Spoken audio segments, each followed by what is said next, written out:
del 9.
Hola, buen día, Micaela.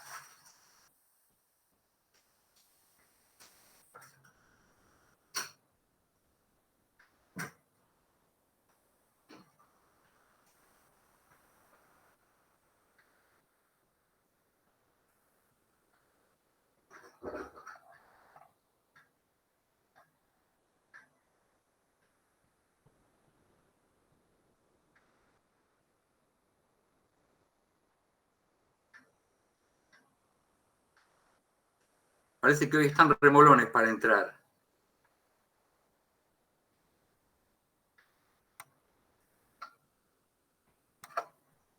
Buen día, profe.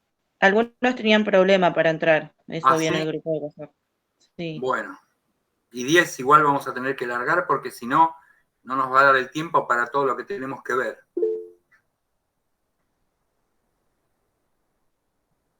Pero en el campus, no sé por qué, Anankel, si yo no entro por el campus. Esto es independiente del campus.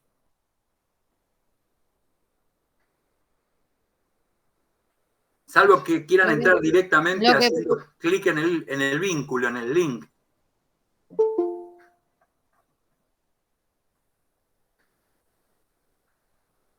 Porque si no les conviene copiar directamente el link y entrar sin pasar por el campus. claro, pero desde la computadora es necesario entrar por el campus. ¿Sí o sí? ¿Están seguras? Sí, a menos que tengan en el mail. Eh, no, pero igualmente pegando el... Claro, Esteban me dice que entra por el mail. Yo creo que puedes entrar por cualquier lado.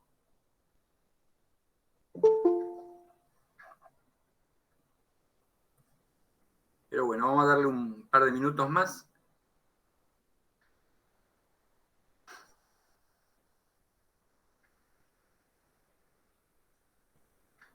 Sí, Jorge, no tomamos nosotros lista, así que no te preocupes en pasarme el número de documento ni nada porque no tomamos.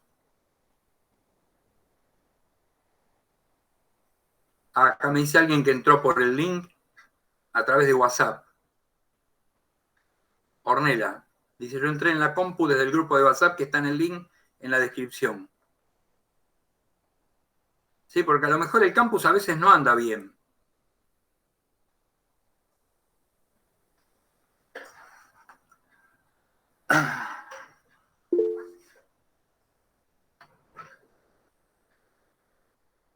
Buen día, Gustavo. Bueno, vamos a arrancar hoy.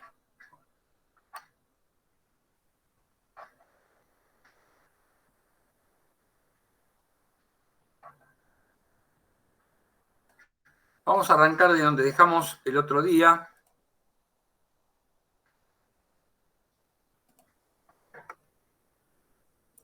Que fue más o menos por...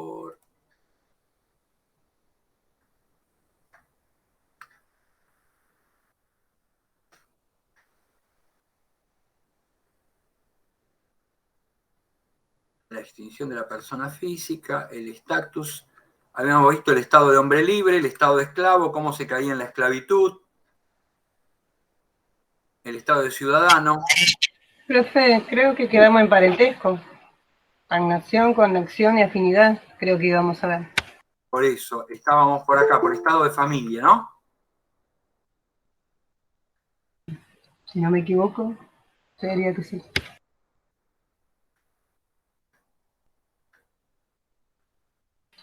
Ese. Ahí está, ahí habíamos quedado. Bueno, igualmente después tenemos que volver a ver algo con lo que se refiere a la parte de esclavitud, porque nos falta ver cómo se sale. Ya vimos cómo se entra, pero nos falta ver cómo se sale de la,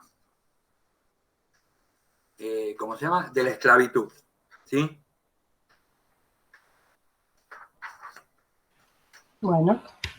Bueno, habíamos visto que entonces con respecto a la familia uno podía ser alini iuris o sui iuris, o sea, ejercer por sí mismo los derechos de los que es titular, o no poder ejercer ningún derecho sino a través del representante de todos, que sería el pater family, ¿sí? Que en realidad era el que tenía los derechos para ejercerlos.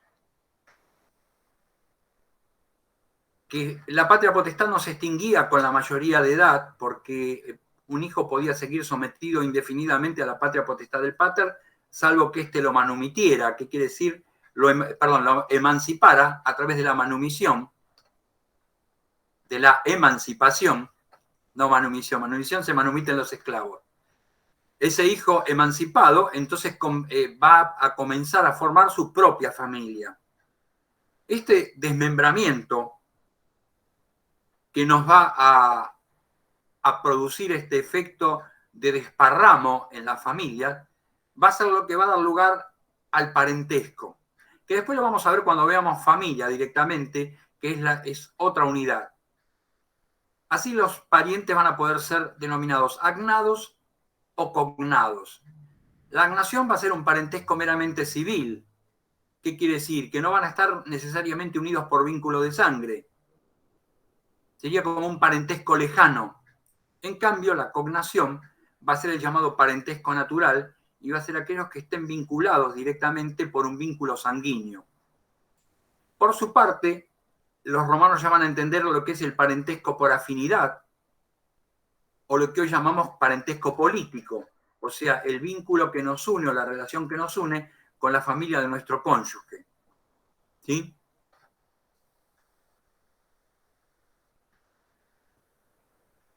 Ahí le dice que el parentesco, la agnación es el parentesco civil que se transmite exclusivamente por vía masculina y que indica el sometimiento de la autoridad de un mismo pater. Y la cognación es un parentesco por sangre que se va a establecer tanto por la rama paterna como por la rama materna.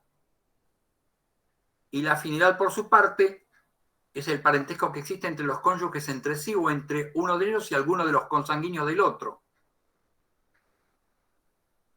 Y por último, acá agrega un parentesco que se llama gentilicio, que en realidad se van a denominar gentiles a todos aquellos que pertenecen a una misma gens. Recuerdan que cuando hablamos al principio de la historia de Roma, dijimos que la gens o gens es una organización social que excede lo que es el marco de una familia y que va a unir a todos aquellos que van a reconocer un tronco común, que son desprendidos de un mismo pater, obviamente ya muerto, puede haber muerto hace siglos, pero de los cuales vamos a tener el nombre, ¿sí? Después lo vamos a ver cuando veamos la trianómina. Creo que lo vimos el otro día, la trianómina, ¿no? Hola, hola. Sí, sí, lo vimos. Por eso, recuerdan que yo le dije, por ejemplo, que el primer nombre es el nombre propio, pero el segundo va a identificar a la gens de origen. Por ejemplo, la gens Julia, la gens Cornelia, ¿sí? Eso sería el gentilicio. Por eso, hoy cuando hablamos de gentilicio de una persona, hablamos del origen de una persona, referido al lugar de nacimiento. En esa época en Roma, el gentilicio era el origen basado en el origen común, quien era el pater común de todos.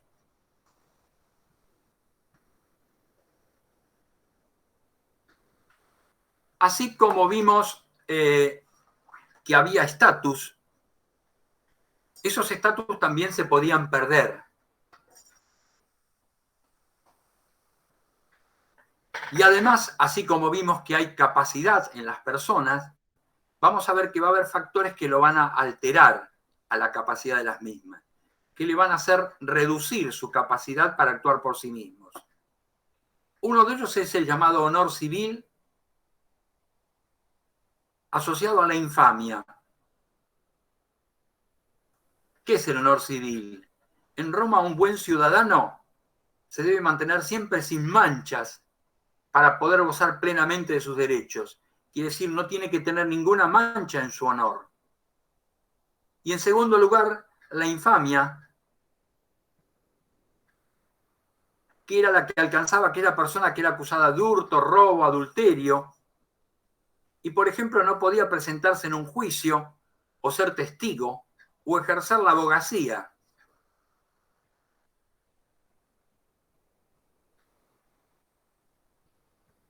Infamia viene de infama, no ser conocido. Implicaba que no iba a tener reconocimiento en la población de Roma.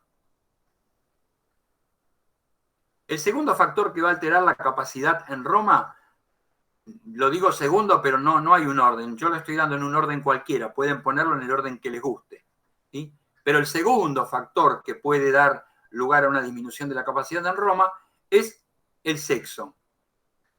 La mujer en general era considerada como una incapaz. ¿Por qué? Porque el pater tenía el control absoluto aún sobre su esposa.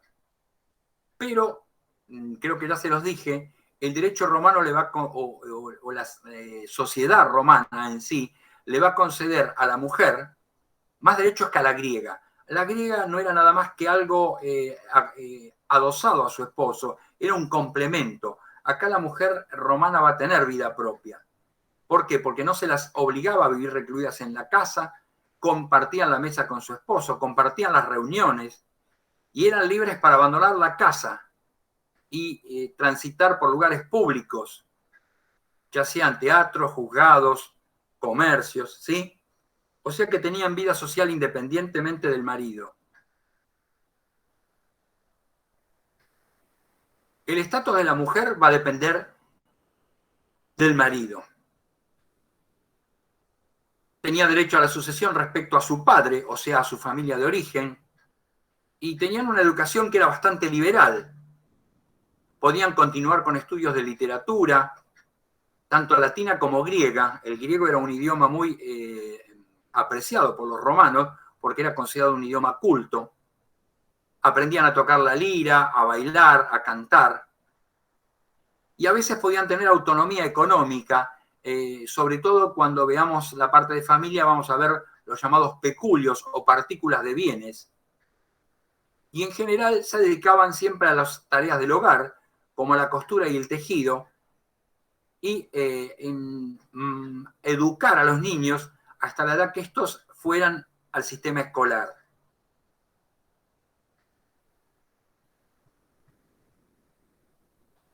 Acá les remarca que se encontraba en situación de inferioridad al hombre cuando no se hallaba bajo la protección del pater o del esposo, se le sometía a la tutela perpetua, lo que los romanos llamaron la tutela mulierem, que con el tiempo va a ir tendiendo a desaparecer, sobre todo en la época del cristianismo. Y era considerada una incapaz relativa. ¿Qué quiere decir? Que le estaban permitidos la realización de algunos pequeños actos que pudieran producirle algún beneficio. Fíjense que la situación de incapacidad de la mujer o de incapacidad relativa de la mujer no desapareció pronto en el tiempo.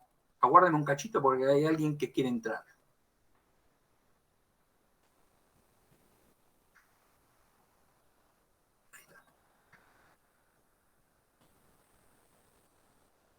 Le decía que no desapareció con el tiempo, ya que en el Código Civil de Vélez Arfiel la mujer aparece como una incapaz relativa, de hecho. Y en realidad la mujer a partir del código fue adquiriendo nuevos derechos, pero recién se equiparó en forma completa al hombre en el año 1987 cuando se sanciona la ley de matrimonio civil. O la ley, mejor dicho, la ley de divorcio vincular, que le va a permitir no llevar obligatoriamente el apellido de casada a la mujer, que hasta ese momento era considerado como un símbolo de pertenencia del hombre, ¿sí? O sea que la evolución le llevó varios cientos de años a la mujer, ¿sí? Otro factor importante era la edad. La edad, los romanos, fíjense, que no consideraban un límite muy marcado de edad, sino que encontraban varios estadios, al menos 4 o 5 para algunos autores, y que se parece bastante a lo que habla el Código Civil y Comercial ahora, Código Civil y Comercial de la Nación, el nuevo, que habla de una capacidad progresiva y no una tajante como incapaces absolutos, incapaces relativos.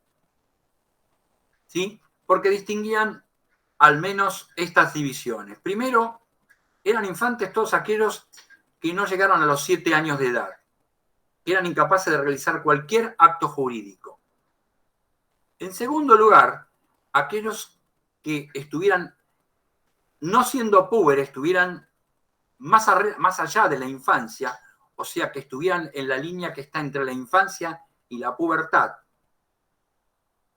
Según se tratasen de hombre o de mujer, se les va a reconocer un mínimo de capacidad para realizar aquellos actos que le fueran beneficiosos. Y acá los va a dividir así. Aquellos impúberes que estuvieran próximos a la infancia, que estuvieran entre los 7 y los 10 años y 6 meses para los varones. Profe. Sí, hay alguien que está queriendo entrar, ¿no? Sí, que escuches. Gracias.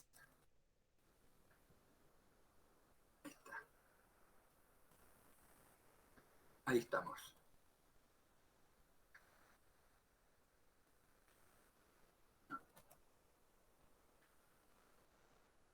Bueno, estábamos acá.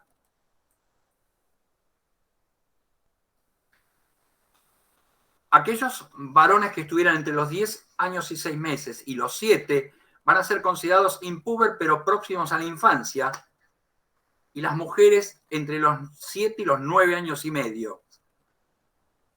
En cambio, aquellos que fueran mayores de 10 años y 6 meses, pero que estuvieran sin llegar a la pubertad, se los va a considerar impúber pubertatis proximi, ¿sí? Que va a ser 10 años y 6 meses hasta los 14 no cumplidos para los varones y 9 años y 6 meses hasta los 14 no cumplidos para las mujeres.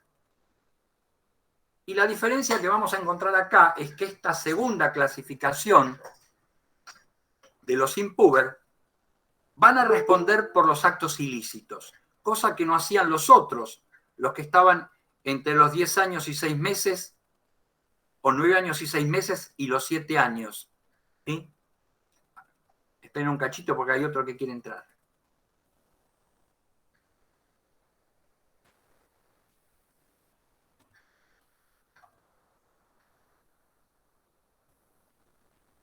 ¿Estamos de acuerdo con esa diferenciación? Con lo que ven que había una división bastante grande, ¿no? En tercer lugar vamos a tener a los que son púberes, ¿sí? A los que llegan a la pubertad, que va a ser considerada a los 14 años para los varones y a los 12 para las mujeres. Y va a ser púber aquellos que puedan contraer matrimonio a partir de esa edad. y se consideraba que a partir de ese momento podían procrear y eran plenamente capaces para testar y para contraer matrimonio. Obviamente, testar cuando fueran capaces de testar. Ya después vamos a ver quién tiene la testamentificatio, ¿sí? ¿Quién puede otorgar testamento? Por último, aquellos mayores de 25 años que iban a tener plena capacidad de obrar, aunque esta mayoría de edad se encontraba supeditada a la situación familiar. ¿Qué quiere decir? Que podían llegar a los 25 años, pero seguir en condición de alieni iuris de un pater. Por lo tanto, si bien supuestamente tenían la capacidad, no la podían ejercer porque era el pater quien debía ejercerla por ellos. Esto igual, este Power se los voy a subir hoy, así que lo van a tener para releer cuando quieran. Por último, el último factor que va a alterar la capacidad de los romanos va a ser el estado mental.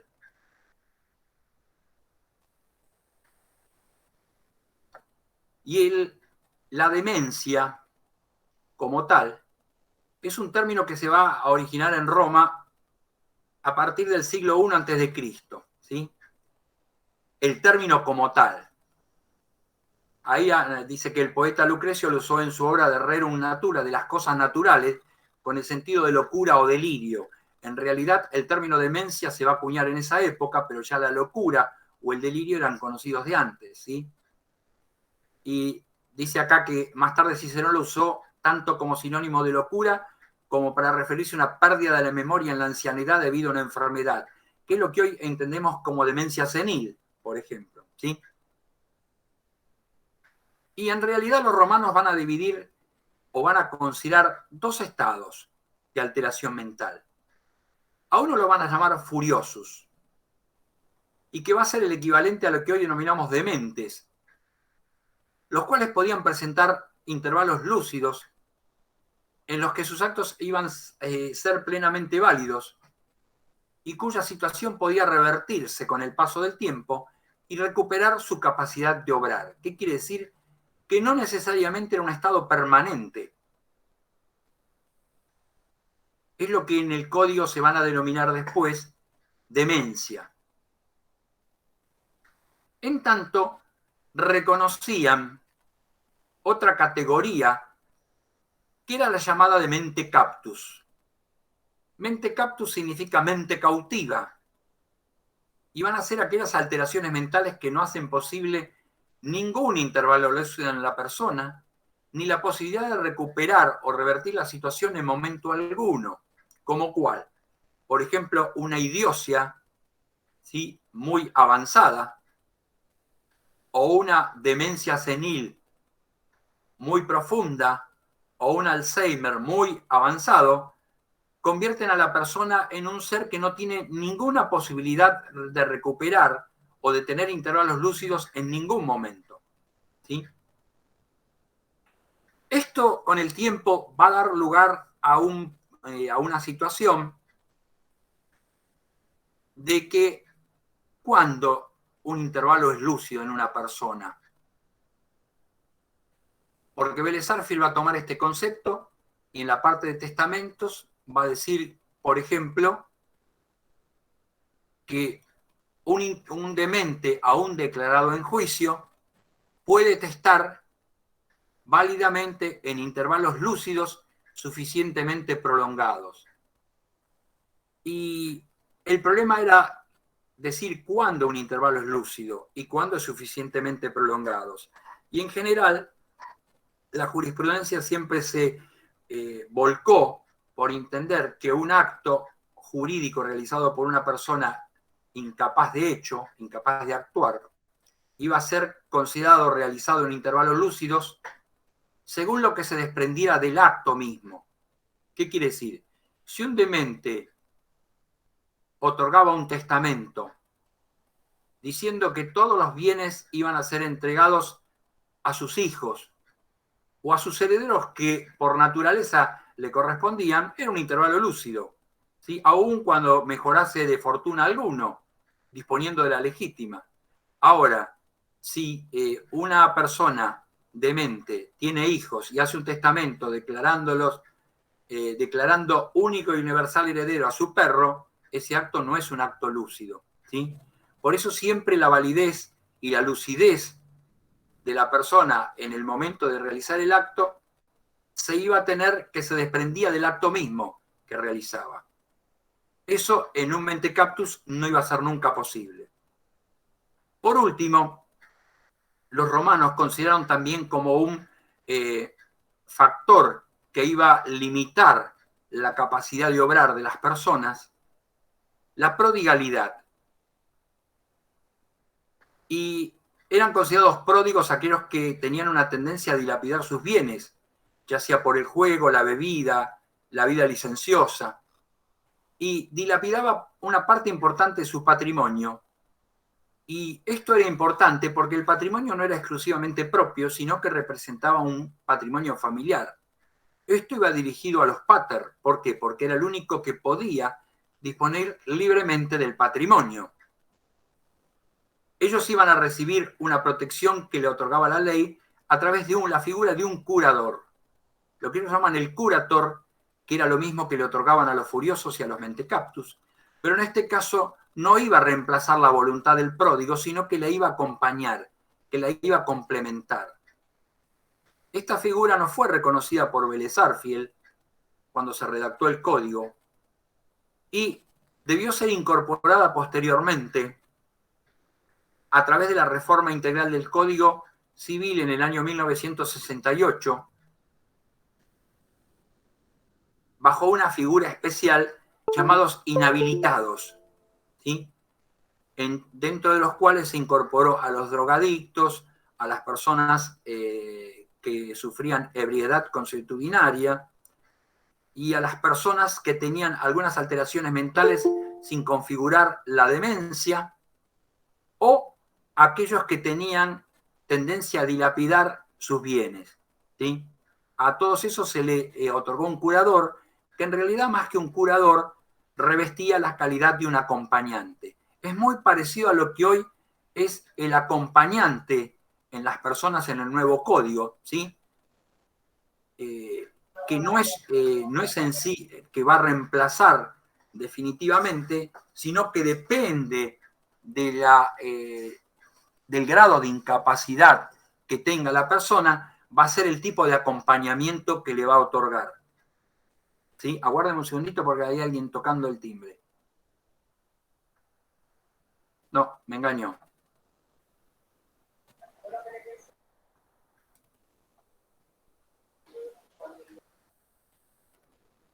Bueno, ¿alguna duda con respecto a esto? No, profe. No, profe.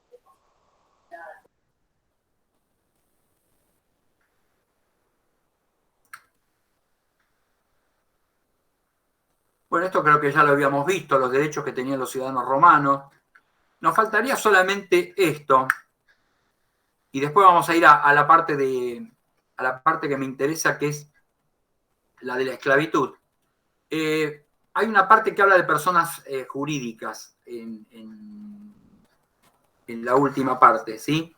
El problema de las personas jurídicas en Roma. En realidad, los romanos fueron reacios, creo que se los dije, a concebir a la persona jurídica de carácter privado, porque decían que cuando dos o más personas querían unirse con algún fin útil, para ello existía el contrato de sociedad. Era un contrato muy típico de Roma que le permitía ese fin. Entonces dejaban librada la persona jurídica solamente al Estado romano, a las provincias, a los municipios y a algunas organizaciones sindicales o colegios sacerdotales, por ejemplo. ¿Sí? Por ejemplo, el erario era considerado algo como separado del Estado, que eran los bienes administrados por el Senado, un tesoro público que tenía el Estado, y que podía caer bajo la órbita del derecho privado, porque realizaba actos jurídicos que se traducían en ingresos y gastos de las arcas públicas, quiere decir, compras y ventas de cosas del Estado. Esa figura fue absorbida por el fisco, que es otra de las formas en las que se manejaba el Estado romano, durante la época del Bajo Imperio, o sea, la última parte del imperio. El fisco, por su parte, eran los bienes administrados por el emperador.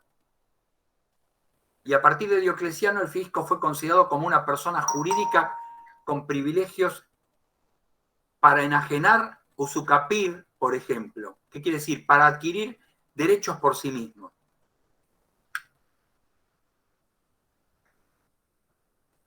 Y el derecho público va a reconocer al Estado o pueblo romano y los municipios romanos. En cambio, el derecho privado va a reconocer a las corporaciones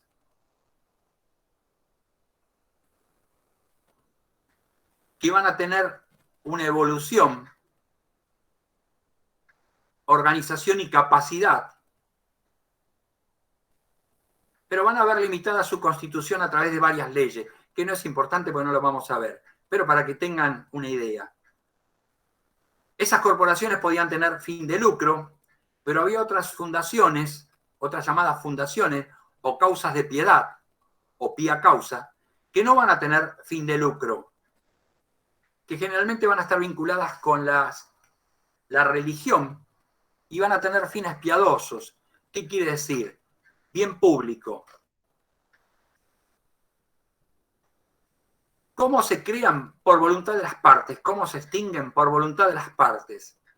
Si era un tiempo determinado por la expiración del tiempo o por la extinción de los fines para los cuales fue concebida. Y algo muy importante que tiene que ver, estas suelen ser preguntas de parcial, ¿sí? Dos instituciones que crean los romanos, que son ficciones jurídicas y que tienen que ver, en algunos casos, con la capacidad, otras vinculadas con el comienzo o el fin de la existencia de las personas. Y una es el llamado ius post limidium, o derecho más allá de los límites, que se aplicaba al ciudadano romano que era liberado o escapaba del enemigo. Técnicamente, una persona que cayó en esclavitud del enemigo y se escapa o es liberado, se convierte en un liberto. Pero los romanos consideraban que era mal pago para un soldado romano que fue a pelear por Roma, que cayó prisionero y escapa o es liberado, volver a su país volver a su tierra como un ciudadano de segunda clase, ¿sí? Como un liberto, en lugar, si él salió ingenuo de Roma. Entonces, se consideraba que aquel que trasponía los límites de Roma iba a recuperar no solo la libertad, sino también la ingenuidad. Y recuperaba asimismo todos los derechos que tenía, con excepción de la posesión de las cosas y el matrimonio cuando éste hubiera sido celebrado por el usus. ¿Sí? Es una ficción, ¿por qué? Porque en realidad la ingenuidad dice que ingenuo es aquel que habiendo nacido libre no conoció la esclavitud. Por lo tanto, acá estamos suponiendo que ese nunca fue esclavo. ¿Sí? Y en segundo lugar, la llamada ficción de la ley Cornelia. Esta ficción tenía lugar cuando un ciudadano romano fuera tomado prisionero por el enemigo y muriera en cautividad. ¿Qué iba a suponerse acá? Que su muerte ocurrió antes de haber sido tomado prisionero. O sea, que murió siendo libre y que nunca llegó a ser esclavo. Y tuvo una finalidad determinada: otorgarle validez a los testamentos. ¿Por qué? Porque si una persona muere siendo esclavo, al caer en la esclavitud, el testamento cae. Eso lo vamos a ver en la parte testamentaria. Pero para que ustedes tengan idea, para que un testamento sea válido, la persona tiene que ser libre al darlo y libre al transmitirlo, o sea, libre al morir. Si moría siendo esclavo, el testamento caía. Y con los testamentos caían los legados que éste contenía. Y algunos eran legados piadosos que beneficiaban al culto. Por lo tanto, no era bueno que ese testamento cayera. Por eso, para evitar la caída de los testamentos y por ende de los legados piadosos, se creó la ficción de la ley Cornelia. ¿Sí? Por lo que ven que tuvo un fin netamente funcional a la validez de los legados. Profe, ¿estos son derechos que los romanos podían reclamar o...? Es un derecho que les asistía. Ambas ficciones le asistían a los romanos. ¿Sí? Claro. Y por último, que no lo tengo en la plaquita, pero les pido que ustedes le peguen una leída. No es muy complejo porque en Di Pietro está bastante bien expresado. Para los que siguen Di Pietro, y si no, en cualquier otro libro lo van a tener también, es el tema de la salida de la esclavitud.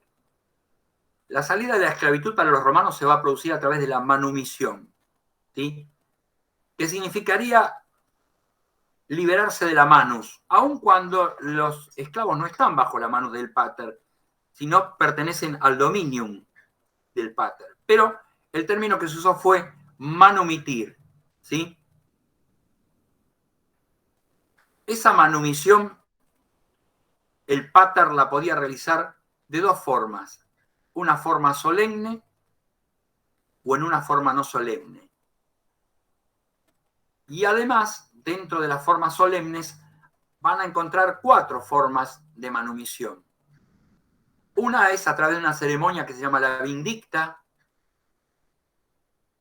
Otra es permitirle al esclavo inscribirse en el censo, con lo cual lo están convirtiendo en un ciudadano romano.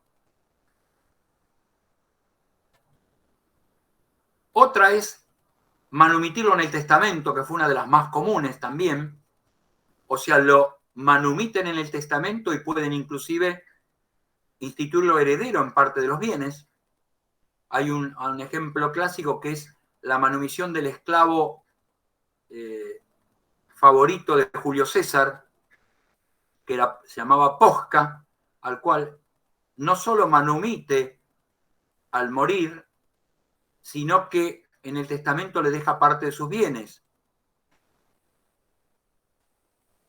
Y por último, la última forma solemne de manumitir, que se va a dar en la época del cristianismo, es per sacrosanta iglesia o ante la iglesia. Esas 4 ¿Puedes formas. volver a repetirlo, profesor, por favor? La última, Sí. te lo pongo en el chat porque así te lo pongo en latín.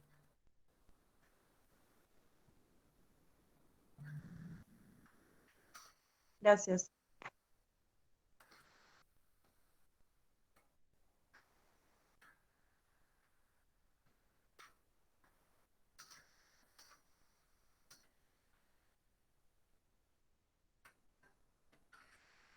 Así, per sacrosanta ecclesiam o por iglesia, o ante la iglesia, ¿sí? ¿Qué virtud tienen estas formas de manumisión? Estas formas de manumisión le otorgan al romano, a lo que va a ser llamado liberto, la característica de liberto ciudadano romano, ¿sí? Que va a estar equiparado prácticamente en todos los derechos con el ciudadano romano.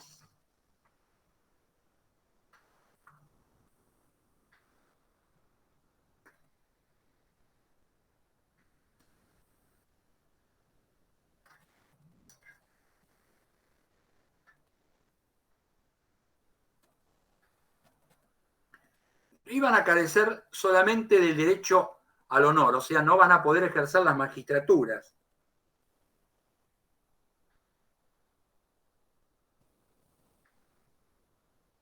Y solo podían actuar en los comicios llamados tribados.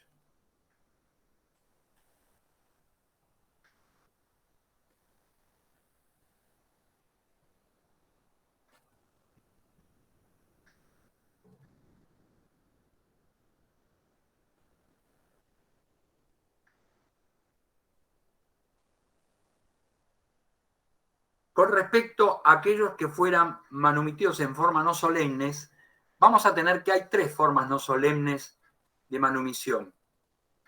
Una es manumitirlo ante amigos que van a servir como testigos de la manumisión. Otra es otorgarle una carta en la cual se le manifiesta la voluntad de manumitirlo.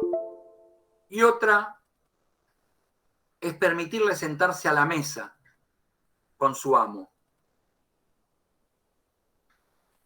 Estas formas no solemnes lo van a colocar en una segunda categoría de libertos que van a ser llamados libertos latinos junianos.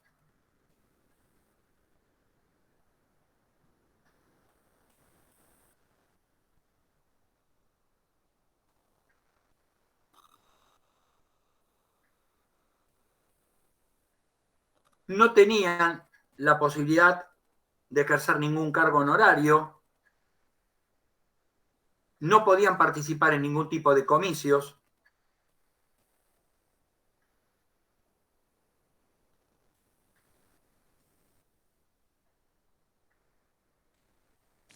Profe, ¿quiénes eran los libertos latinos Los junianos? libertos latinos junianos. Espérate que te lo pongo acá.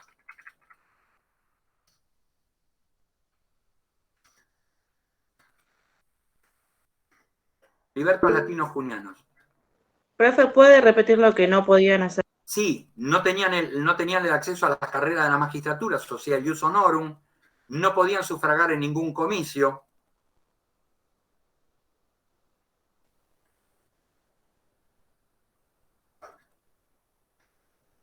Y tampoco podían gozar del ius connubii, o sea, el derecho a celebrar justas nupcias.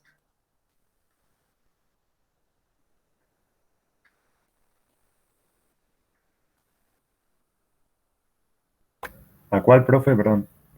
No podían celebrar justas nupcias. Carecían del llamado, que se lo pongo en el chat, ius connubii.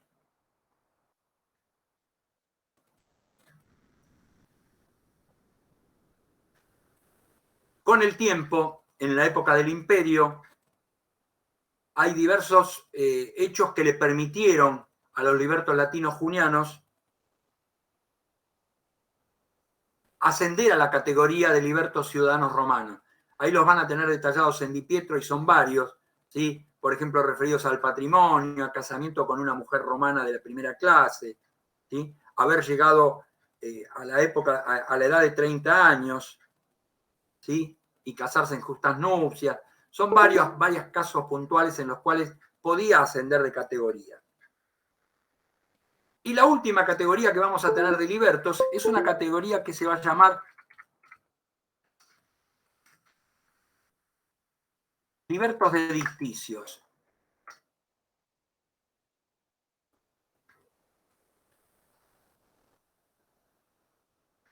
Era considerada una pésima libertad.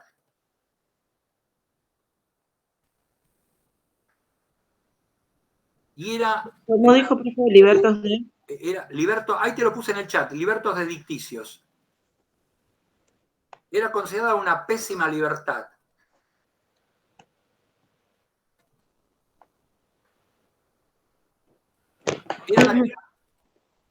Sí, ¿qué pasó? Eran aquellos que hubieran caído en esclavitud por penas infamantes.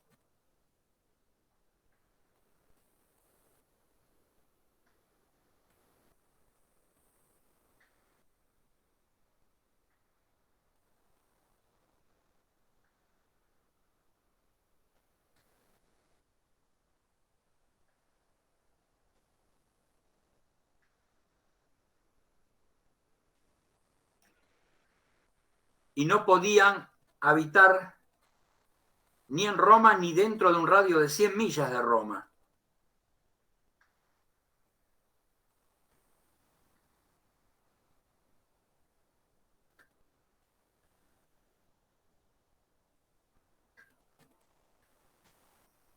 Y si violaban este principio o esta disposición, iban a ser vendidos tanto ellos como sus bienes, o sea que caían en la esclavitud nuevamente, los vendían y le vendían todos los bienes que tuvieran.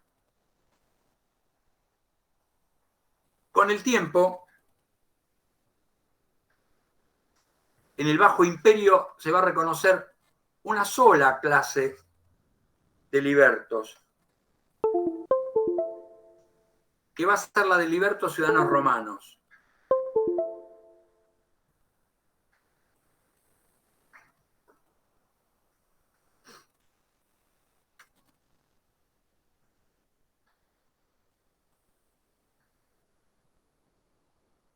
Van a tener también, y esto ténganlo en cuenta, ahí puede ser una pregunta de parcial, leyes que van a regular o restringir la capacidad de manumitir. Esencialmente va a haber dos.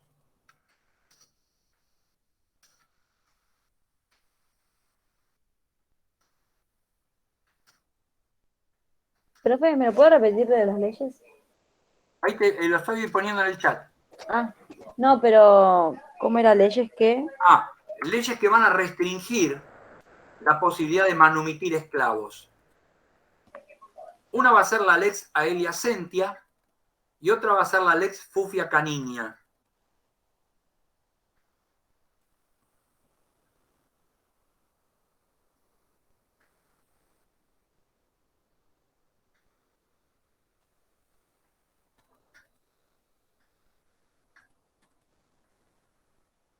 Que le van a imponer requisitos y limitaciones a la facultad de manumitir.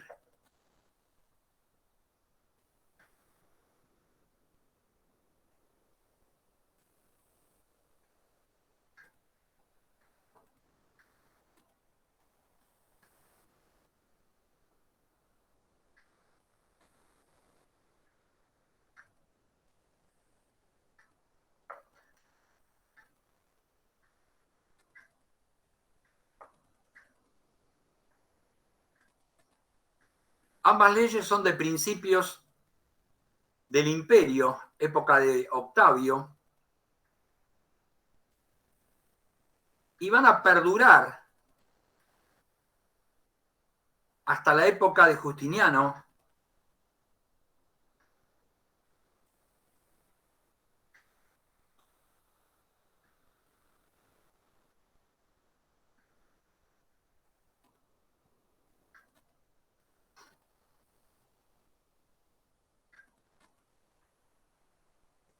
quien deroga la Lex Fufia Caninia,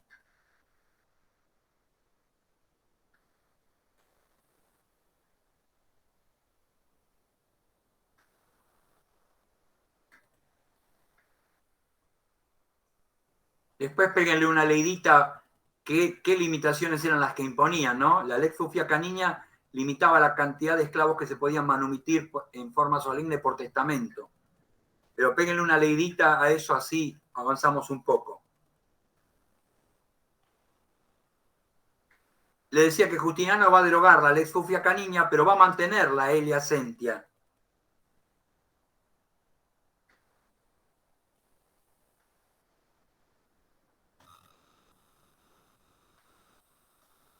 Y otra cosa que puede ser pregunta de parcial. Patronato.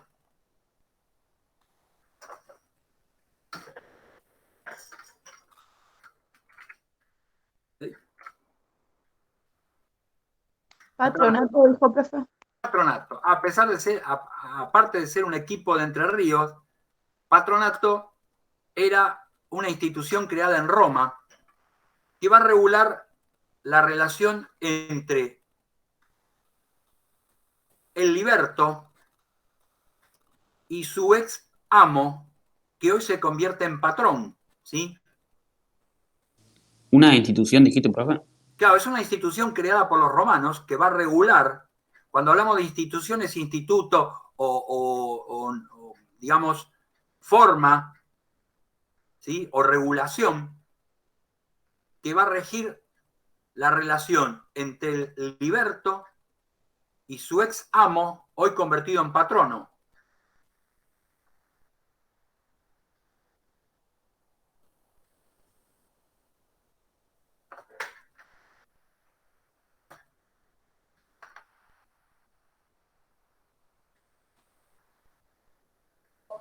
Profe, ¿con el liberto y con quién más? Entre el liberto y su ex amo, hoy convertido en patrono.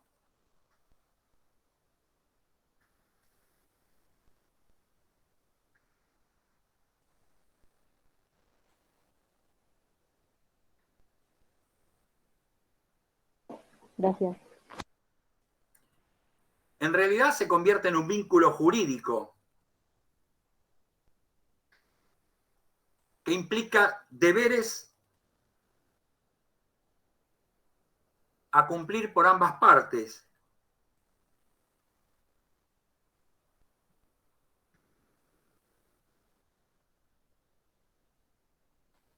Obviamente siempre más cargas para el esclavo, hoy liberto, que para el amo, hoy patrono, ¿no?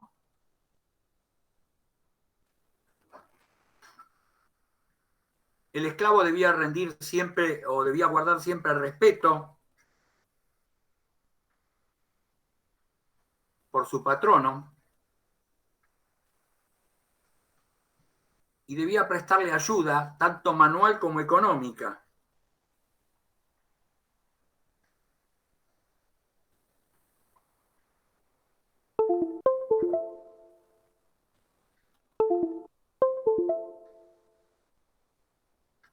Tanto manual y qué más dijo, profe. Manual como económica.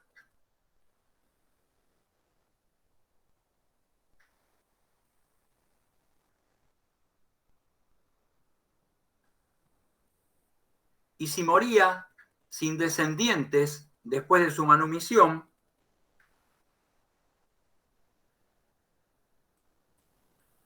sus bienes le correspondían al patrono.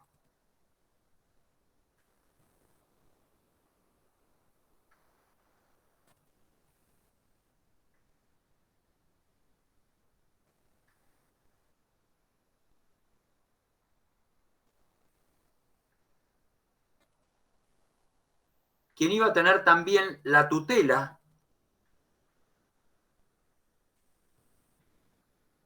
del liberto impuber,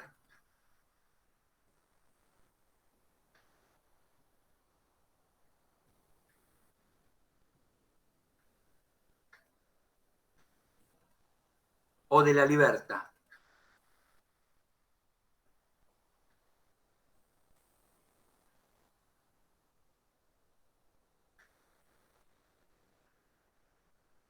¿Qué quiere decir? Si el patrón, si el esclavo moría y no tenía descendientes habidos después de su manumisión, todos los bienes pasaban a su patrono.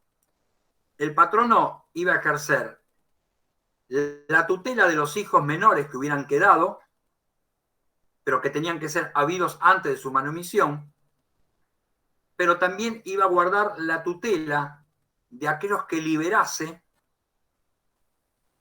y fueran impúberes. ¿Sí? Porque él podía liberar a un impúber, pero debía mantener la tutela de él. Y como la mujer no tiene edad para ser capaz, en cualquier edad que la liberara, iba a seguir manteniendo la tutela de esta.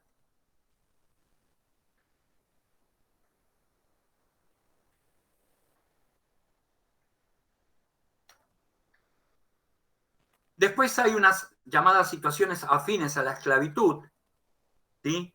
Le pido que le peguen una leidita para ganar tiempo, porque si no, se nos va a complicar mucho. Son 4 o 5, ¿sí? Aquellos que son entregados en causa mancipi, los colonos, los adictio nexi, que después lo vamos a ver cuando veamos obligaciones, son aquellos que caen en situación de adicti por incumplir obligaciones. Y los que se dedican voluntariamente a la tarea de gladiadores. ¿Sí? O aquel que es rescatado del enemigo por alguien y no paga por su rescate. Son 5 situaciones muy, muy sencillas que les pegan una liga a ustedes. Con eso más o menos tendríamos terminada la unidad de persona. Así podemos avanzar en lo que es la unidad 7, que es la referida a patrimonio o derechos patrimoniales, ¿sí? Que es lo que más nos va a interesar a nosotros. El power de esto se lo subo esta tarde, de lo que vimos hasta ahora, ¿sí?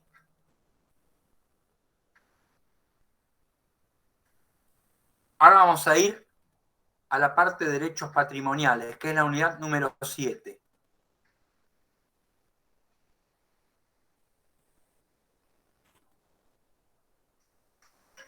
Y vamos a empezar a ver que dentro de los derechos patrimoniales o con contenido patrimonial, los romanos van a diferenciar dos tipos de derechos.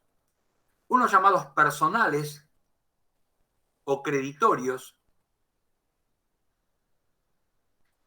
que son los que suponen siempre la existencia de un acreedor y un deudor. Y los derechos reales, que son los que nos van a marcar la relación jurídica que existe entre una persona denominada titular del derecho y una cosa objeto del mismo. Vamos a ver que hay algunas diferencias entre ellos. Si vemos los derechos personales, estos nos van a dar la facultad de obligar a una persona a una determinada prestación. ¿Qué quiere decir? Va a haber un acreedor o creditor en derecho romano que va a poder forzar a otra persona denominada deudor o debitor en derecho romano a realizar una determinada prestación. En cambio, en los derechos reales, vamos a decir que el titular de dominio de una cosa está facultado a obtener cualquier beneficio de la misma, ¿sí? ¿Qué quiere decir acá? Que la relación en los derechos personales siempre van a ser persona a persona, o sea, deudor y acreedor, en tanto que los derechos reales van a ser siempre una relación entre persona y cosa, titular de dominio y cosa objeto del mismo. ¿Estamos claros? ¿Bien? Sí, profe. En el segundo escalón le marca sujetos, acreedor, deudor, y el vínculo, que va a ser el nexo jurídico que va a haber entre ambos, y el objeto, que va a ser la prestación, ¿sí? Que lo vamos a ver cuando veamos negocio jurídico eso.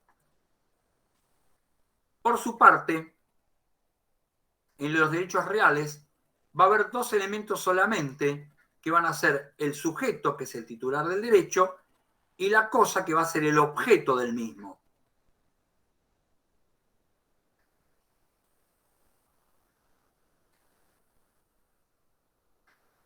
Los derechos personales o creditorios se consideran que son derechos a la cosa. ¿Qué quiere decir? Derechos a recibir algo. Por eso se llaman iura ad rem. En cambio, los derechos reales van a ser derechos sobre la cosa, o llamados iura in re. ¿Sí? ¿Por qué? Porque alguien va a ejercer un derecho, ¿sí?, o dominio sobre una cosa que es de su propiedad.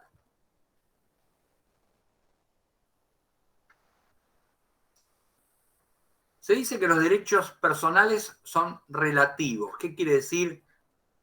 Que solamente van a ejercerse entre acreedor y deudor. Y excepcionalmente van a poder alcanzar a otra persona. En este caso podría ser un garante o fiador, pero nunca va a poder exceder ese marco. Por eso se dice que son siempre oponibles entre las partes, interpartes. En cambio, los derechos reales son absolutos. ¿Qué quiere decir? Que yo puedo oponer mi derecho real de propiedad respecto a al resto de la humanidad. Por eso se dice que los derechos reales son oponibles erga omnes, o sea, contra todos. ¿Por qué? Porque yo le puedo pedir a todos que respeten ese derecho real de propiedad que tengo. Por eso se dice que su oponibilidad es erga omnes, contra todos.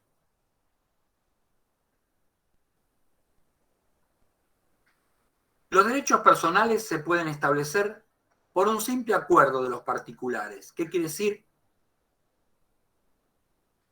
El simple o mero acuerdo perfecciona un derecho personal.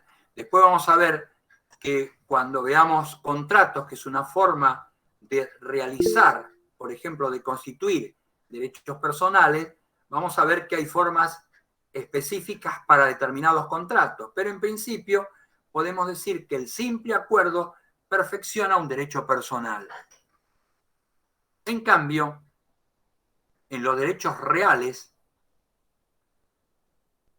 vamos a ver que no solo el acuerdo de voluntades los perfecciona, sino que es necesaria la tradición o la cuasi tradición de la cosa para poder constituirse.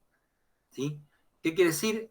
Se van a perfeccionar con la entrega de la cosa.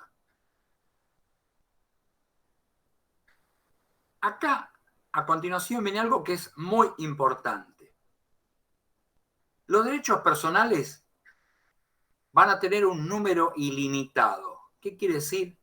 Va a haber tantos derechos personales como la imaginación del hombre pueda concebir, con el solo límite de que no deben ser contrarios a la moral, a la ley, a la moral o a las buenas costumbres.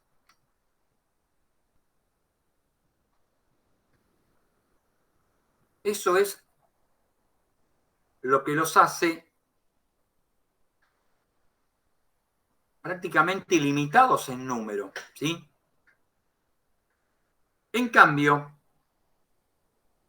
los derechos reales son eminentemente limitados. ¿Qué quiere decir? No hay más derechos reales que los que la ley contempla. Es lo que en derecho se denomina numerus clausus o enunciación o enumeración taxativa de derechos. ¿Qué quiere decir? Solo el código les va a decir cuáles son derechos reales.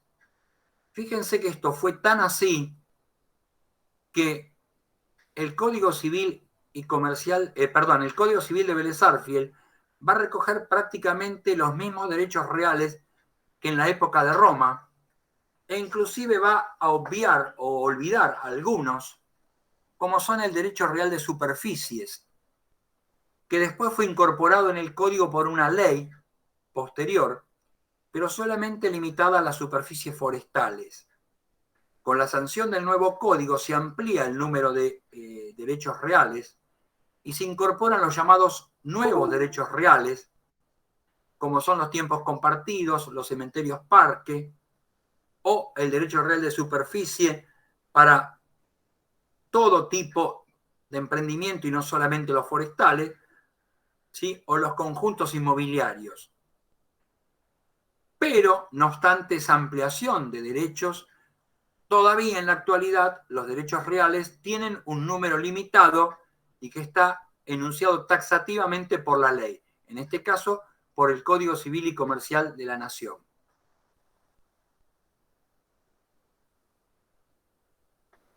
Por último, dice que en los derechos personales el transcurso del tiempo los debilita, pudiendo desaparecer.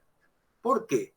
Porque sobre los derechos personales va a operar la prescripción, o sea, la pérdida de la acción por el mero transcurso del tiempo. ¿Sí? ¿Qué quiere decir? Si yo tengo un crédito y no lo ejerzo durante un determinado tiempo, corro el riesgo de que el tiempo que tengo para ejercer la acción de ese crédito desaparezca y por lo tanto no voy a poder exigir jurídicamente el cumplimiento del mismo. En cambio, los derechos reales, mientras yo los siga ejerciendo, se van a hacer cada vez más firmes con el transcurso del tiempo. Salvo que yo, sobre un derecho real, deje de ejercerlo, ¿sí? Entonces ahí sí se va a debilitar y puede ser que otro esté ejerciendo algo que yo dejé de ejercer, por ejemplo, la posesión de un bien, y perfeccione mediante esa posesión del bien un derecho real sobre la cosa, que es lo que se conoce por prescripción adquisitiva, ¿sí? o prescripción adquisitiva de dominio. Algo que en la plaquita no dice es cómo se extinguen los derechos. Y en general los derechos personales se extinguen por su cumplimiento. ¿Qué quiere decir? Cuando uno cumple, se disuelve el vínculo jurídico que existe entre las partes, deudor y acreedor. Si yo pago mi deuda, extingo el crédito de mi acreedor. En cambio, los derechos reales solo se van a extinguir con el abandono de la cosa. ¿Qué quiere decir? Cuando el cuando el titular de dominio sobre la cosa deje de ejercer el dominio sobre la misma, abandonándola. Si yo tengo algo que no quiero más, lo pongo en la calle para que otro se lo lleve, es porque no tengo más el deseo de tenerlo bajo mi dominio y permito que otro se apodere de él. ¿Sí? ¿Estamos bien hasta acá? Sí, profe, bien. Sí, profe, por ahora. Bueno. Algo que los romanos elaboraron muy bien fue hablar de las cosas. Y la van a definir de varias maneras, pero en general decían que era una porción delimitada, podían decir una forma, que era una porción delimitada de materia, que en función de su utilidad, de su posibilidad de apropiación, tenía un valor determinado, o sea, tenía un valor patrimonial. Y fíjense que ese concepto de corporalidad que los romanos le van a dar, por eso hablan de porción delimitada de materia, ¿sí? Cuerpo, va a ser un concepto que se va a trasladar en el tiempo y va a llegar a nuestro derecho a través del Código Civil y Comercial de la Nación, del Código Civil de la Nación, el Código de Vélez-Sarsfield, que lo iba a definir siguiendo las reglas de la corporalidad.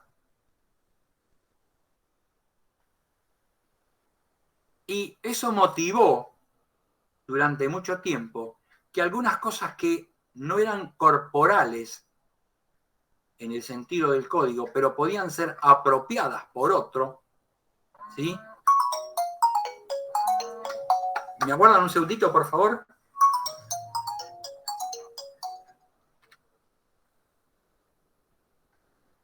Hola.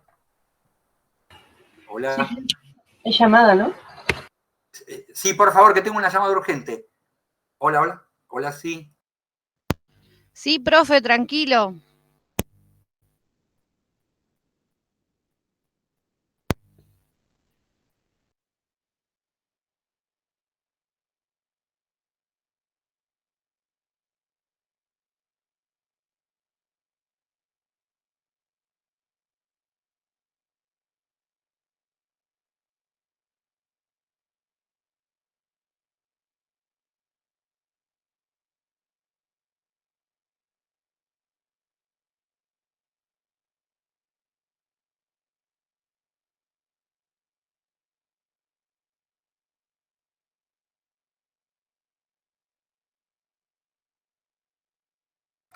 Hola, discúlpenme, pero tenemos un problema de gas en el edificio y tenemos cortado el gas. Y me llamaba justo el gasista para ver si venía la inspección de Metrogas. Pero se imaginan lo que es en invierno, lloviendo, sin gas. Estamos en el horno, pero con el horno apagado. Así que, discúlpenme, pero... Qué pena. No, que vas con Bueno, Sí, se dificulta. esperen que para mejor...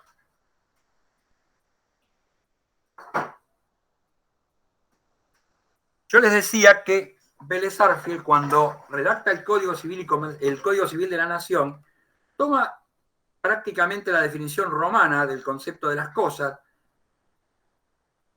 y van a ver que redacta un artículo que es el artículo 2312 del Código Civil, en el cual va a definir a las cosas. Y dice: los objetos inmateriales susceptibles de valor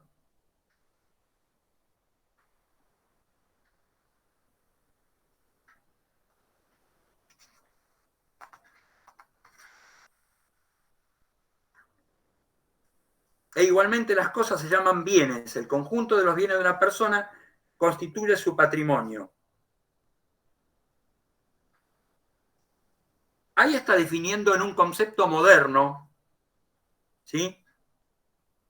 Pero en realidad, en el artículo anterior, en el artículo 23.11, decía que las cosas en este código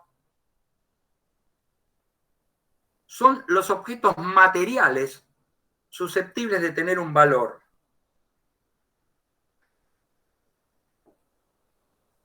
¿Qué quiere decir? Le da una característica de corporalidad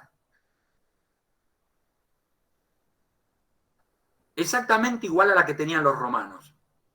Pero en la época de Pérez Arfiel ya estaba produciéndose un fenómeno que era la aparición de la electricidad en la vida de las personas. Y la electricidad en el concepto del código no era una cosa. ¿Por qué? Porque no podía tocarse. En realidad se puede tocar, pero te patea, ¿sí? Por lo tanto, supuestamente no se podía apropiar uno de la electricidad. Pero esa suposición no es cierta, porque yo puedo a través de un cable conectarme a una red eléctrica y percibir electricidad sin pagar, por ejemplo. Eso motivó que durante muchos años aquel que hurtara energía eléctrica no fuera considerado un delincuente. ¿Por qué? Porque como el derecho penal no es un derecho autónomo, porque requiere de la asistencia de otros derechos, sobre todo del derecho civil, cuando tenía que tipificar un delito, o cuando tiene que tipificar un delito, recurre necesariamente al código civil. Entonces, por ejemplo, para tipificar el hurto, el Código Penal dice que es la apropiación de una cosa total o parcialmente ajena, más o menos, ¿no? Total o parcialmente ajena, sin mediar fuerza en las cosas ni violencia en las personas. Pero el Código Penal no sabe lo que es una cosa, entonces le tiene que ir a preguntar al Código Civil. Y el Código Civil le preguntaba, eso que usted me dice, ¿se puede tocar? Ah, no, no se puede tocar. Ah, entonces no es cosa, no hay delito. Entonces podían seguir hurtando energía eléctrica indefinidamente. Lo único que hacían, los desconectaban, pero después se podían volver a conectar sin constituir un delito. En el año 1968, cuando se reforma el código, se le adosa a ese artículo 23.11 un parrafito que dice: las disposiciones referentes a las cosas son aplicables a la energía y a las fuerzas naturales susceptibles de apropiación. A partir de ahí fue posible sancionar a aquellos que se apoderaran ilegítimamente de la energía eléctrica, pero hasta ese momento habían resultado impunes. Fíjense qué importancia tuvo el concepto de corporalidad en la historia de la humanidad, ¿no? Con lo cual hizo que durante mucho tiempo un delito pudiese ser considerado como impune.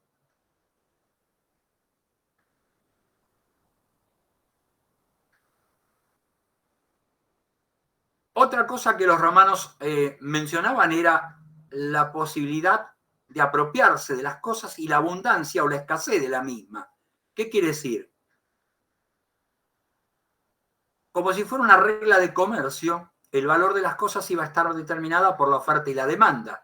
Si hay mucha oferta y poca demanda, el valor va a ser bajo. Si hay mucha oferta pero mucha más demanda, el valor va a ser más alto. Y si hay poca oferta y mucha demanda, todavía más caro. Por lo tanto, eso iba a determinar el valor de una cosa. Pero los romanos van a avanzar mucho más de eso y van a ir clasificando a las cosas según le correspondan al derecho de los hombres o al derecho de los dioses. O sea que estén consagradas en forma exclusiva a los hombres o a los dioses. Y así van a tener que hay cosas de derecho divino y hay cosas de derecho humano. Y dentro de las cosas de derecho divino van a tener las cosas sagradas, religiosas o santas. Esas cosas van a estar estrictamente fuera del comercio, lo que los romanos llaman res extra commercium.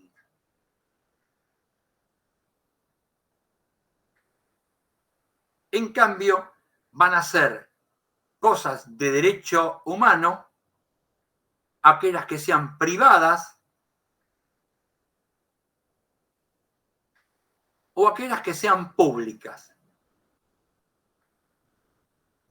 Y dentro de las humanas, las res públicas también están fuera del comercio. ¿Por qué? Porque van a ser cosas que van a ser comunes a los hombres, que van a ser cosas de todo o que van a ser cosas universales. ¿Sí? Ahí tienen en las plaquitas cuál es la diferenciación.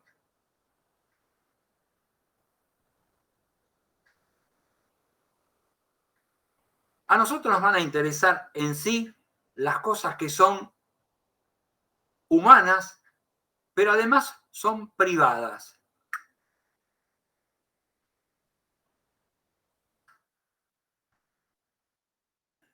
Y dentro de las que son privadas, vamos a tener cosas que están en el patrimonio y cosas que están en el comercio.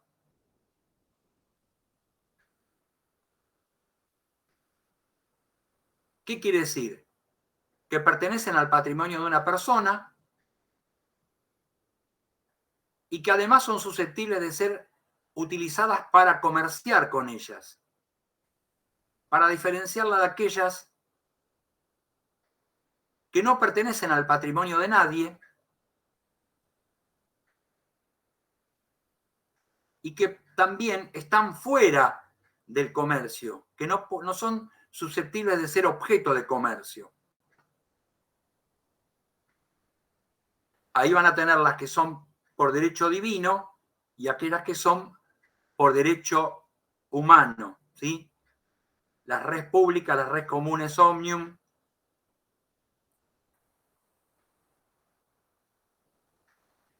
Pero nos va a importar sobre todo a nosotros la parte de arriba, aquellas que están en el patrimonio de una persona y que además son susceptibles de ser objeto de negocios jurídicos.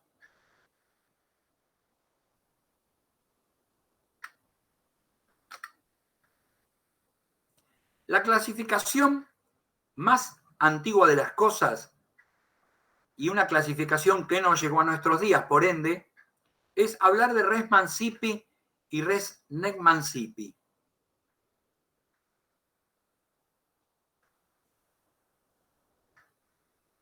Esta clasificación apunta a la necesidad de transmitir la propiedad de las mismas a través de una ceremonia especial que se denomina mancipatio y por lo cual son propiedad siempre exclusiva de ciudadanos romanos. ¿Qué quiere decir? Que solo un ciudadano romano puede realizar la mancipatio. Por ende, la propiedad de una res mancipi solo cae en cabeza de un ciudadano romano, que a su vez va a poder transmitirla a otro. Y van a ser tales los elementos de labranza, los animales de tiro o de carga, los fundos itálicos y los esclavos que estén dedicados a la labranza. Y por exclusión, o res nec mancipi, van a ser aquellas que no sean consideradas mancipi. Por eso decimos que las definimos por exclusión. Vamos a ver que aquellas cosas que sean res mancipi, si yo las vendo,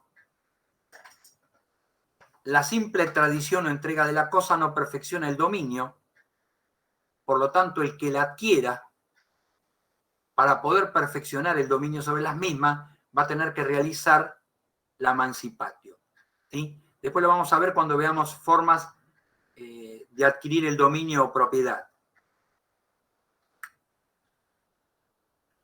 Los romanos también diferenciaron en bienes inmuebles y bienes muebles. Ya sea que las cosas se pudieran trasladar de un lugar a otro a voluntad, o que estén inmovilizadas al suelo.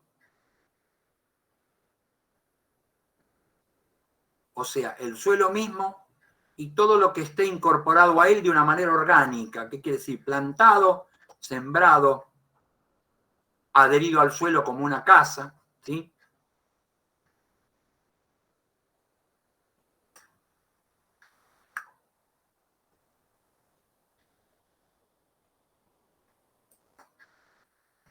Vuelvo a la plaquita de antes y vamos a ver, ahí está.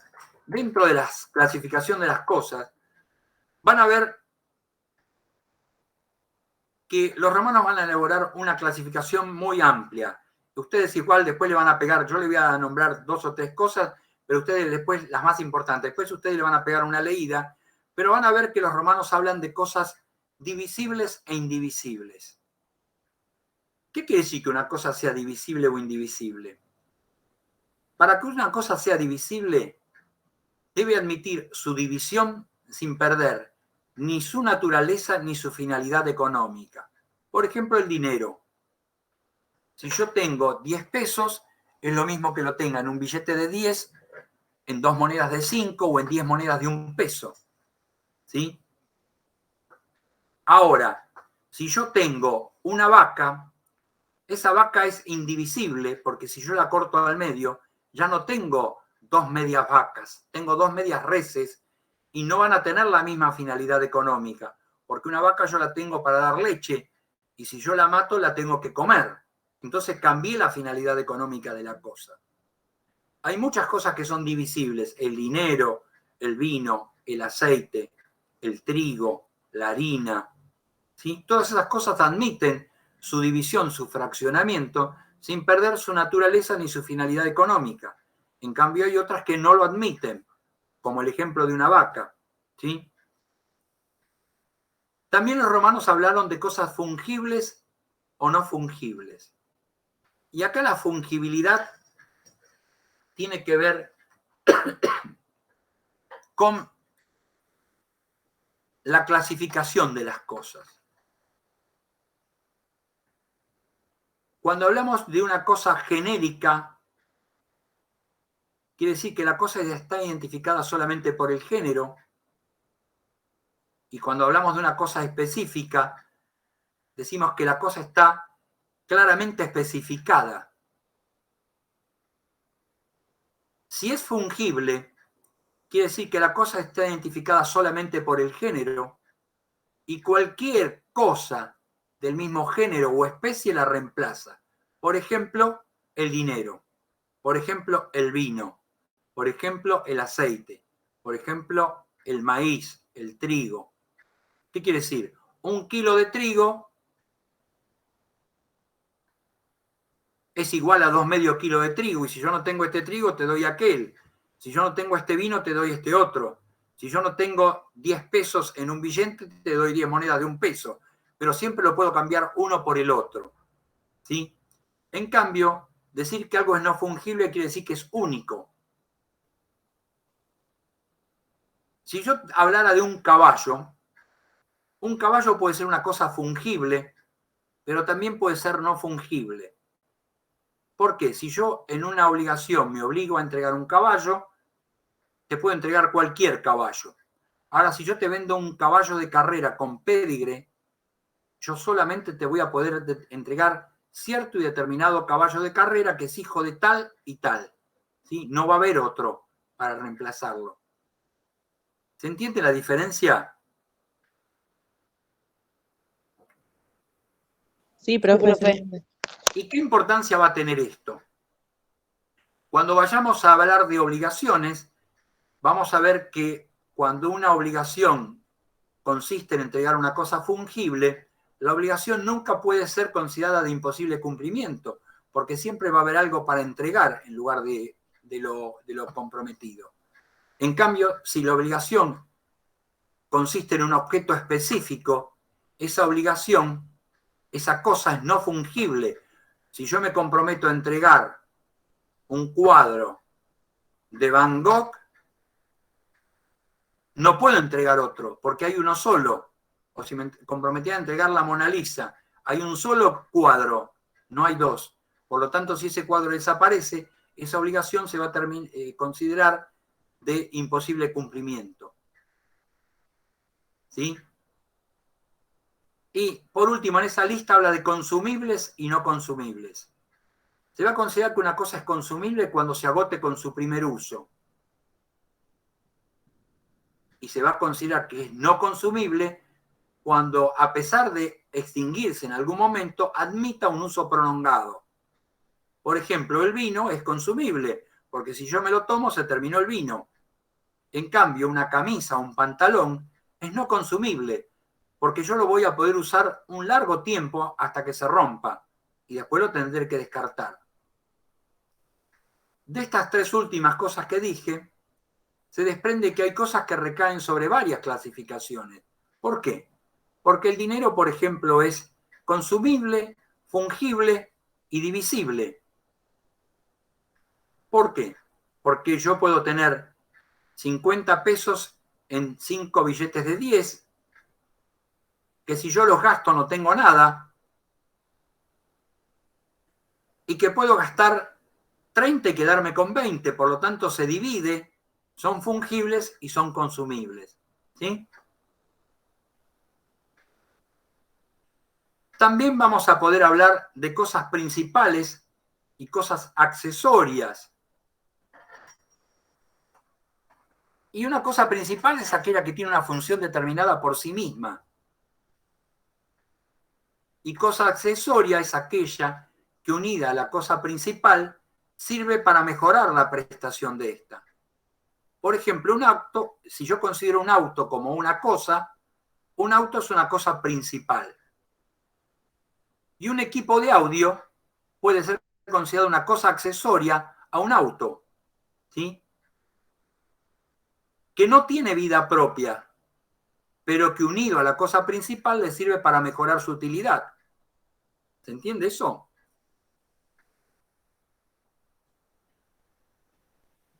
Yo no lo entendí. Más o menos, profe. Lo digo de vuelta. Si vos tenés vamos a considerar que un auto es una cosa principal. ¿Por qué? Porque ese auto cumple una función determinada, trasladarme de un lugar a otro. Ahora, si yo le pongo un estéreo a ese auto, ese estéreo o ese pasa CD o ese reproductor de CD es un accesorio a la cosa principal. Es una cosa accesoria. ¿Por qué? Porque si no la tenía, el auto sigue siendo un auto. Pero si yo se lo coloco, va a tener una mejor prestación. ¿Por qué? Porque me va a permitir viajar con música, ¿sí? Por lo tanto, el reproductor de CD es un accesorio a la cosa principal que le sirve para perfeccionar su uso, ¿sí? Pero que no tiene vida propia. ¿Se entendió ahora? Sí, ahora sí. Ahora sí, profe. Gracias. Bueno, por último, hay un montón de cositas, pero después ustedes le pegan una leída si no llegan a entender la clasificación por alguna causa, después me la preguntan en la próxima clase. Pero como para avanzar, vamos a decir, por último, que hay cosas que se denominan frutos y hay cosas que se denominan productos. ¿Y cuál es la diferencia entre fruto y producto? Los frutos son las cosas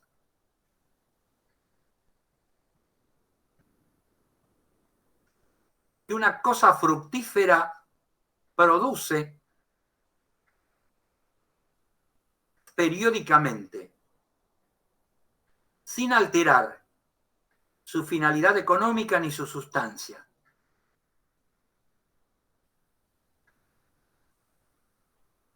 ¿Qué quiere decir? Va a haber algo que va a fructificar y va a dar frutos, pero que no se va a desmerecer ni su finalidad económica ni su sustancia. Ejemplo, un árbol da manzanas. Esas manzanas son los frutos, pero por dar manzanas el árbol no deja de ser un árbol, ¿sí? No se extingue por dar frutos. Esos frutos, las manzanas del árbol, la leche de la vaca, son frutos naturales, porque se producen naturalmente, sin la intervención del hombre. Está bien que ustedes me van a decir, bueno, pero el hombre cosecha la manzana y ordeña la vaca. Sí, pero no interviene en la generación de ese fruto, ¿sí? No es que el hombre tiene que hacer nada para que la vaca le dé leche, solamente la tiene que alimentar, ¿sí? Y al árbol tendrá que regarlo si no hay lluvias. Pero, en cambio, hay productos. Y la diferencia entre... estábamos con los frutos naturales. Pero también hay frutos civiles, que son, por ejemplo, los intereses que produce un dinero dado en mutuo o préstamo de consumo, o los alquileres que produce la locación de una casa. El dinero puesto en intereses no desaparece. Si yo pongo 100 pesos y me dan el 10% mensual, el mes siguiente voy a tener 110. Por lo tanto, voy a tener la cosa que deposité más los frutos que me rindió. Si yo pongo una casa en alquiler, el mes que viene voy a cobrar un alquiler, pero la casa la voy a seguir teniendo. O sea que no se alteró ni se modificó la sustancia de la cosa, pero me produjo frutos. Estos frutos ya no van a ser naturales, sino que van a ser denominados frutos civiles. ¿Sí? ¿Por qué? Porque las cosas que las producen no son cosas naturales, sino que se instrumentan a través de un acto civil, como son un contrato de mutuo o un contrato de locación. ¿Quedó claro eso? Sí, profe. Bueno, por su parte, los productos son el resultado de la elaboración del hombre. Ahí el hombre interviene para modificar una cosa y transformarla en otra. Volvamos al ejemplo de la leche. La vaca nos da la leche, pero si el hombre toma esa leche y la procesa, la convierte en un producto y puede tener yogur, queso, mozzarella, ¿sí? El árbol nos da manzana, pero el hombre puede tomar esas manzanas y hacer compota, jalea, una torta de manzana, ¿sí? Eso que elabora el hombre, el producto de la elaboración del hombre, es, valga la redundancia, un producto. O para no usar producto, el resultado de la elaboración del hombre es un producto. Que consiste en, en transformar una cosa en otra. En el caso de las manzanas, transformó un fruto en un producto. En el caso de la leche, transformó un fruto en un producto. El fruto leche en queso o yogur, por ejemplo. ¿Sí? ¿Estamos bien hasta acá? Sí, sí. Por mi parte, sí, profe. Bueno. Si no, si Sí, tienen profe. alguna duda, igual después la próxima clase la vemos un poquito más en detalle. A ver si podemos llegar bien a, por lo menos, a ver todos los derechos patrimoniales hoy, sería un golazo. Bueno, con eso tendrían lo que son las fuentes. ¿Sí? El conjunto de cosas va a constituir para los romanos el patrimonio, ¿sí? Que lo podríamos definir como el conjunto de cosas que están bajo el poder de disposición y administración del pater, que es el único que va a tener patrimonio.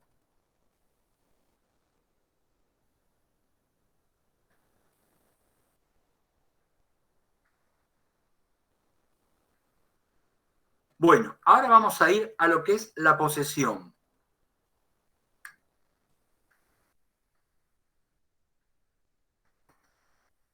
Y la posesión tiene varias definiciones.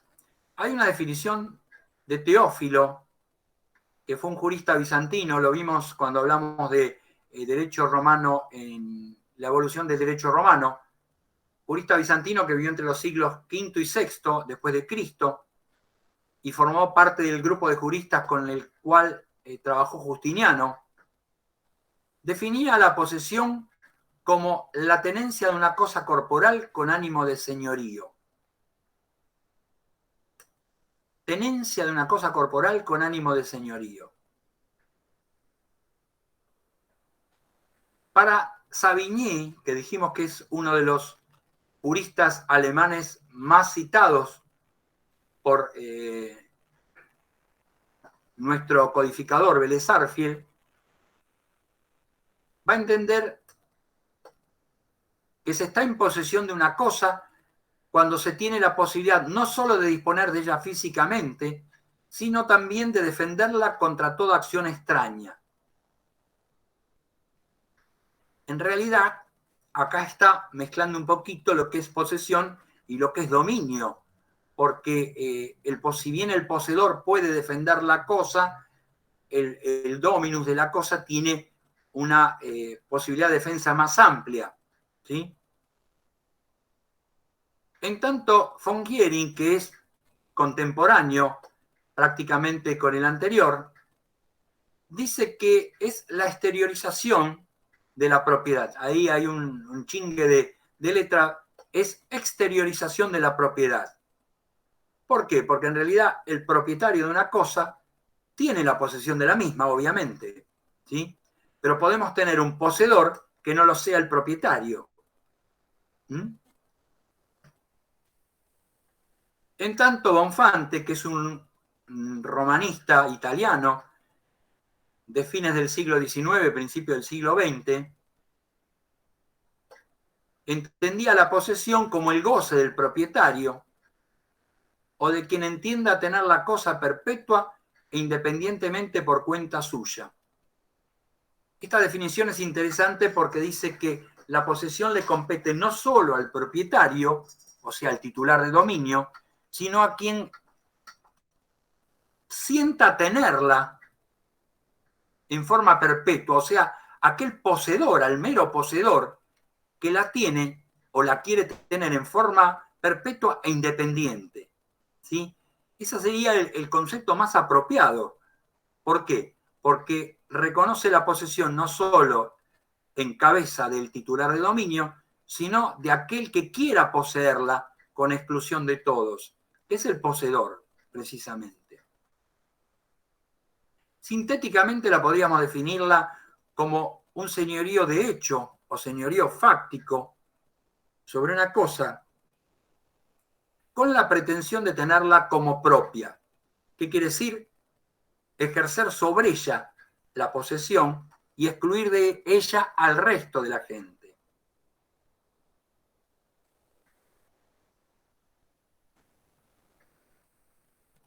Vélez Sarsfield la definió en el Código Civil argentino, en el artículo 2351, y decía que habrá posesión de las cosas cuando alguna persona, por sí o por otro, tenga una cosa bajo su poder, con intención de someterla al ejercicio de su derecho de propiedad. Y acá está un poquito corta la definición, porque ejercer al ejercicio de su derecho de propiedad estaría diciéndome como que es el propietario, cuando en realidad la posesión le compete aún al que no lo es, ¿sí? Por eso, la nueva redacción en el Código Civil y Comercial de la Nación, en el artículo 1909, va a decir que hay posesión cuando una persona, por sí o por medio de otra, ejerce un poder de hecho sobre una cosa, comportándose como titular de un derecho real, lo sea o no. ¿Qué quiere decir? Que el que ejerce la posesión de la cosa puede ser, se comporta como titular del derecho, aun cuando pueda no tenerlo, ¿sí? Con lo cual está reconociendo que la posesión la puede ejercer tanto el titular del dominio como un poseedor que no tiene el dominio de la cosa, ¿sí? Con lo cual quedaría perfeccionado el concepto.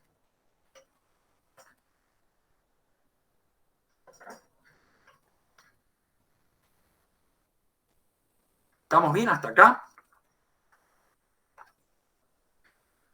Sí, profesor. Sí.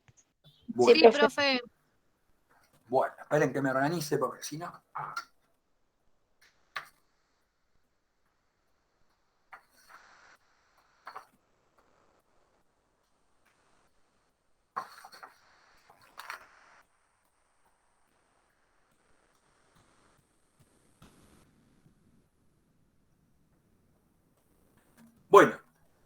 romanos, ven que salgo de acá porque está.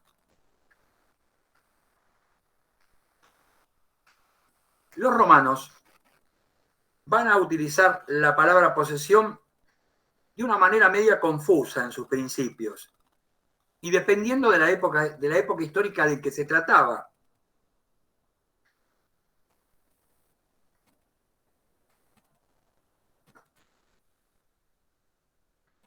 Pero va a quedar delimitada definitivamente en la época de Justinianos, cuando se habla de la posesión civil, que era aquella que reconocía una justa causa para poseer, como origen y fundamento de la misma.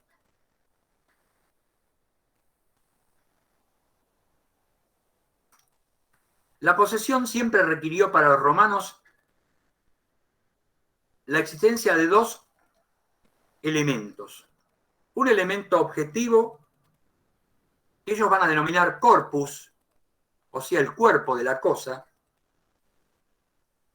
que se representaba a través de tener la cosa misma. O sea, tener la cosa era estar en posesión de la misma. Y otro denominado animus,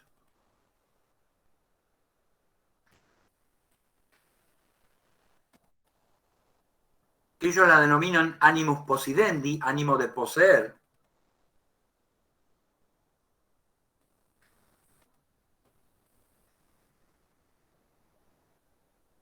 Y que es la intención de tener la cosa para sí.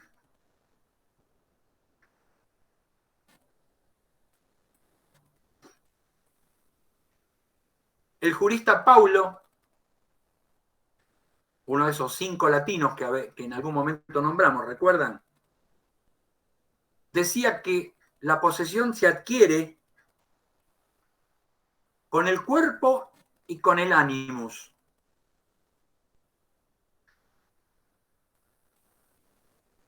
Y no solamente con el cuerpo o con el ánimo.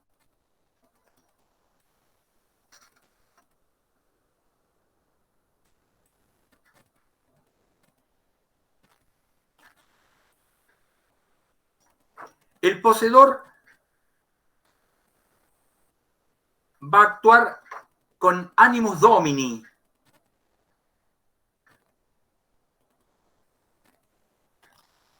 ¿Qué significa? Con el ánimo de ser el dueño. O como si fuera el dueño de la cosa.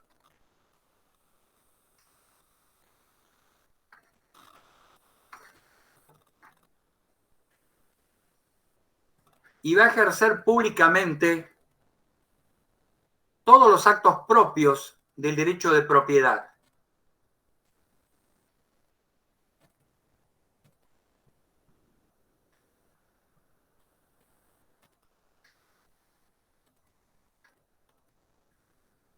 En especial,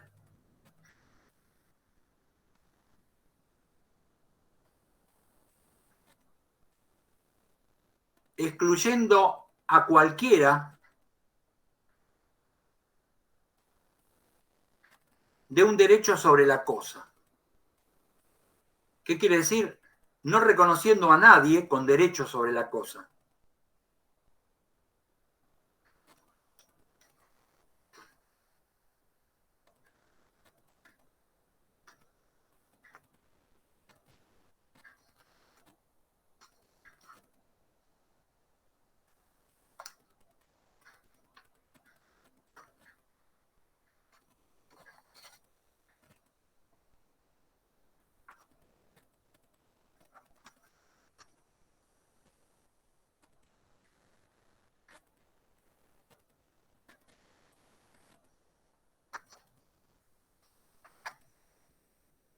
Vamos a ver que existen esencialmente dos tipos de posesión. Una llamada posesión natural,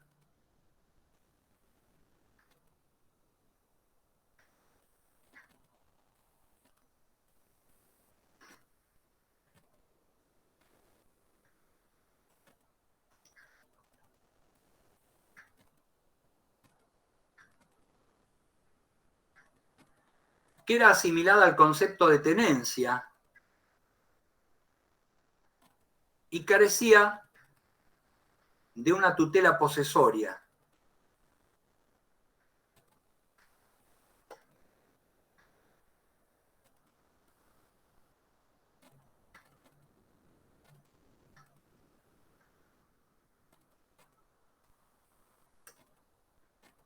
¿Qué quiere decir tutela posesoria?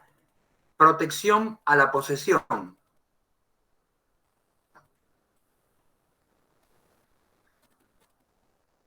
En cambio, la posesión civil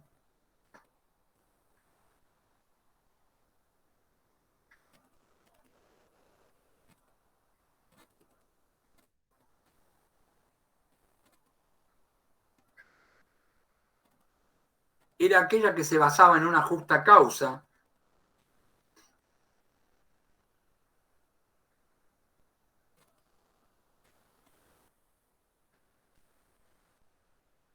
y estaba protegida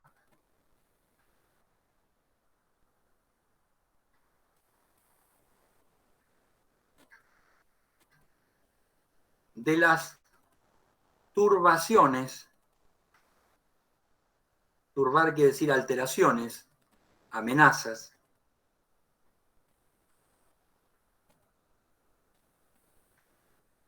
de terceros.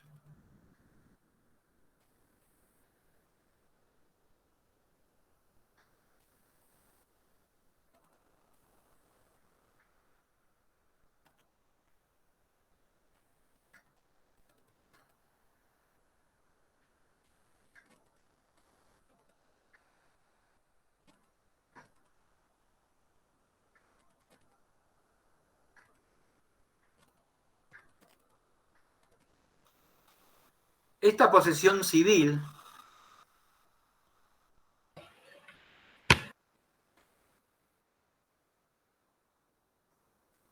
si era de buena fe,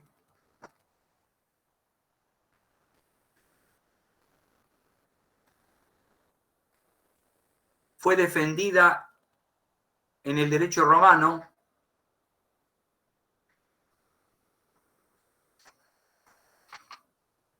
lo voy a poner acá en el chat, le voy a poner acá.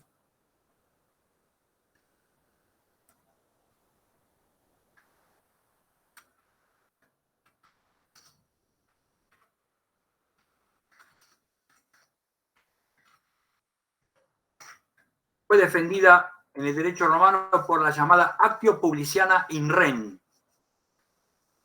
No se preocupen porque después la vamos a ver bien. Se llama acción publiciana en la cosa. Y se llama así porque el pretor que la creó se llamó Publicio.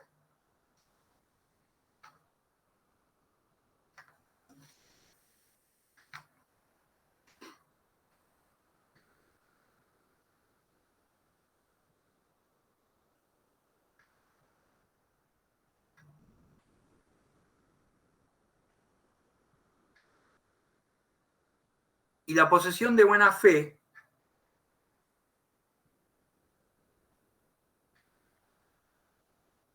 se basaba en la convicción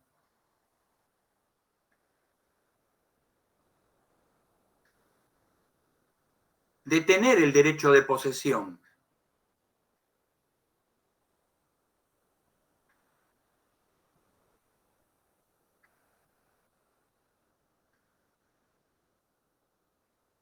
Sobre esa cosa con ánimo de dueño.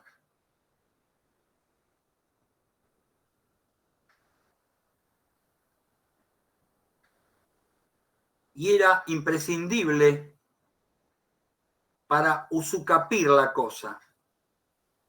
Usucapir como suena.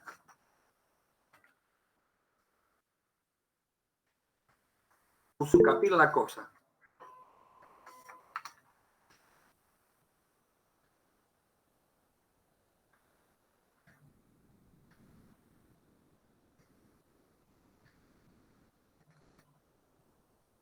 Y no era necesario probar la buena fe de la posesión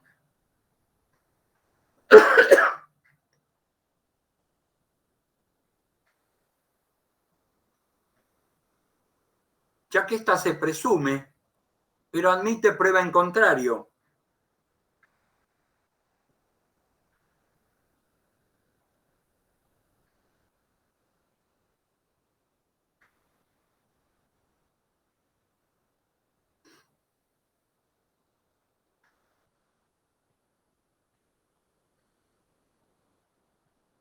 Y habrá mala fe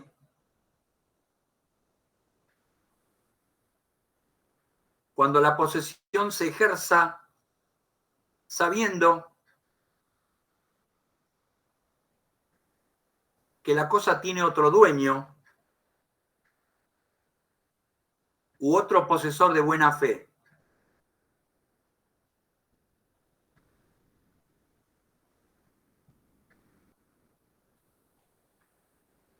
Sabiendo, profe.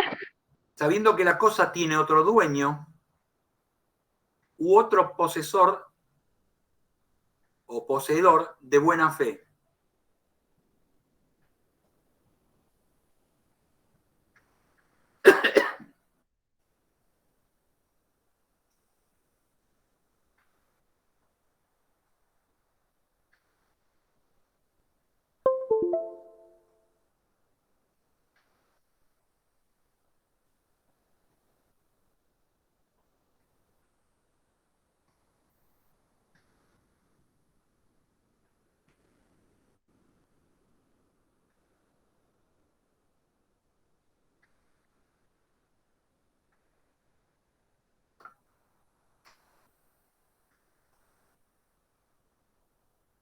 ¿Estamos bien hasta ahí?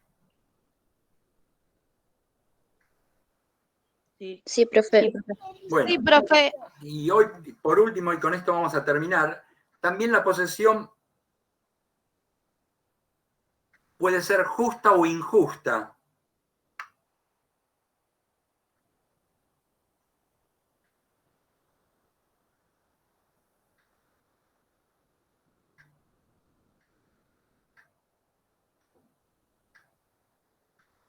Ya sea que se adquiera en forma pacífica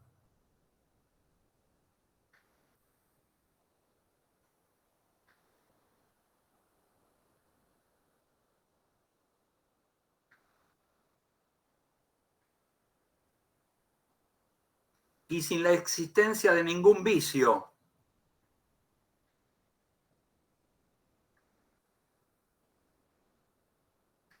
Como puede ser el dolo, la clandestinidad,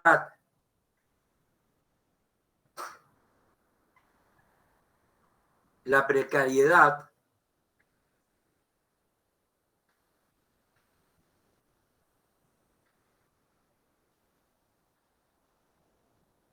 ¿Puedes repetirlo, profe? a ver si me acuerdo. Alguien que me lea hasta dónde llegué, a ver. ¿O hasta dónde llegaste vos? Hasta los vicios, como puede ser, creo, la palabra esa que dijo la primera me Dolo, quedó. dolo, Dolo. clandestinidad, Precariedad. clandestino, o sea que lo haga no a la vista de nadie, a escondidas. O precariedad.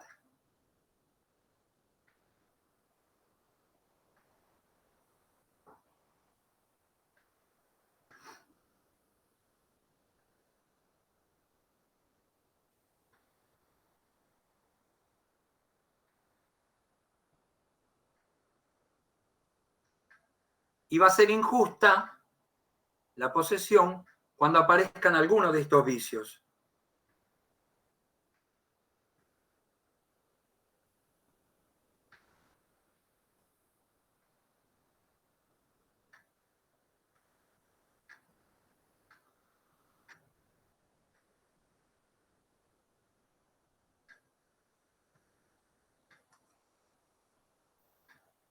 Bueno, por hoy vamos a dejar acá y el miércoles, Dios mediante, vamos a seguir. Lo único que les pido, traten de ver si nos podemos conectar más temprano. Cosa de arrancar a las 11, arrancar ya de movida para tener 10 minutitos más, porque si no se nos va a ir atrasando la cosa y no quiero que queden colgados con nada. ¿Alguna pregunta de esto?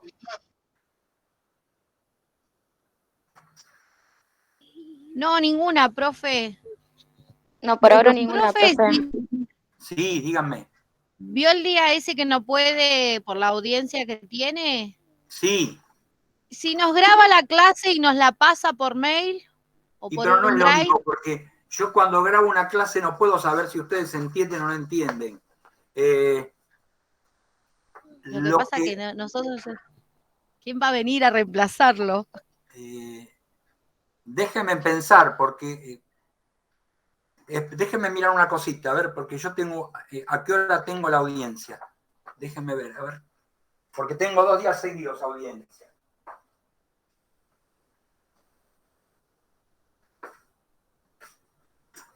A ver, ¿a qué hora es?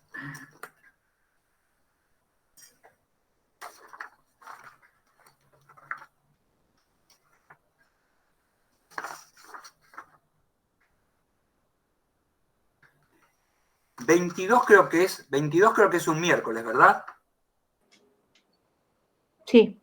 Bueno, Sí, profe. el 22 de septiembre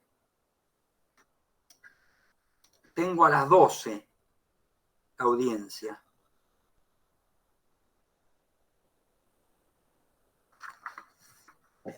¿Y no podríamos entrar antes de las 11? Yo no tengo problema en entrar antes. Es más, la audiencia esa no la tengo en tribunales, sino que es una audiencia remota. Entonces yo la tendría que hacer en mi estudio. Pero podríamos arreglar, en lugar de entrar ese día de 11 a 1, pero eso se tienen que poner, si están de acuerdo ustedes. Si no, como siempre, yo les voy a dar la opción. Entre entrar de 9 a 11, si es que no tienen nada ese día, y si no, conseguirle un reemplazo. Bueno, profe, estaría bueno de 9 a 11 y los que no pueden, Ustedes como lo- nosotros grabamos la clase, de última se las pasamos a los compañeros que no pero pueden. traten de consultarlo, ¿sí? Y me confirman Sí, ahora en el grupo lo hablamos. Háblenlo, por favor, porque así sería una forma de no cambiarlo con nadie y poder estar siempre juntos. ¿Eh? Bueno, profe. Perfecto. Esos son los imponderables que nos Muchísimas aparecen. gracias, profe. No, por favor. Muchas gracias, profe. Nos vemos. Buen fin de semana. Igualmente, gracias, profe. Gracias. Chao, profe. Igualmente. Chao. Muchas gracias, Chao. profe. Buen fin de... Gracias.